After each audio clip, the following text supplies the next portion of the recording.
A week after Election Day, the results not all doom and gloom for Republicans, who are now one seat away from officially ending Nancy Pelosi's reign as Speaker of the House. The reason for that is huge wins for Republican candidates in really unlikely places like the New York 17th Congressional District. Joining us now for more, New York Congressman-elect Michael Lawler. Congressman-elect, feels good to say that. Good to have you on. You beat Sean Patrick Maloney. He is literally the Democrat in charge of getting other Democrats elected. He runs the DCCC. Your win, historic, and it's part of the reason that Kevin McCarthy will likely get the gavel from Nancy Pelosi in January. Tell us, now that you've had a week to sort of digest what happened, how'd you pull it off? Well, no question, New York is pivotal in taking back the majority in the House. We flipped 4 seats and are going to be sending 11 members down to Washington come January. And we did it in a few ways. Number one, redistricting obviously played a pivotal role. Democrats, including Sean Maloney, tried to gerrymander New York's congressional maps and knock Republicans down to 4. But ultimately, a court intervened and threw out the maps and appointed a special master to draw a fair set of maps. In addition, Democrats controlled everything in Washington, Albany, and New York City for the first time in our nation's history. And I think voters were extremely fed up with one-party rule and the woke progressive policies, especially centered around criminal justice, that made our communities less safe. Lee Zeldin ran a phenomenal race for governor. I think that obviously had a positive impact up and down ballot. And on top of that, Sean Maloney was totally out of touch with voters in the district. He was gallivanting around the globe, raising money in Paris and Geneva and London as recently as a month ago, and just totally missed the boat with respect to the voters in this district and what they were concerned about. And we worked tirelessly. I was doing 6, 7, 8 events a day, every day since the end of May. We raised $1.5 million in 5.5 months. And we got our message out, and I think that made the difference. This race, I mean, besides the governors, this was the election of the incumbent. A lot of incumbents did very well.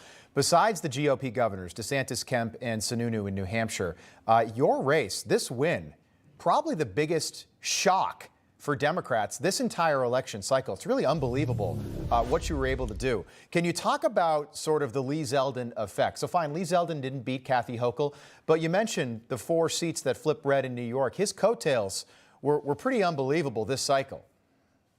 No question. He did better than any Republican candidate has done for governor since George Pataki. He helped not only flip 4 congressional seats, but we flipped a number of state assembly seats, including 3 in Brooklyn and 1 in Staten Island, and we're very close in several in Queens. So, there was a lot of down ballot momentum because of the race that he ran. And I think this is something that we can build on for the future.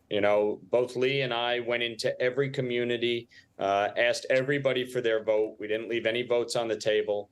And I think that's something that going forward, Republicans, not just in New York, but across the country, need to take note of. And we can build on these victories going forward. Yeah, I hope you spread your message to the rest of the party, because whatever you were doing, it worked in a really blue district, really effective. How big was abortion in your district, in the New York 17th? Because I know that doomed a lot of Republicans, maybe surprisingly so.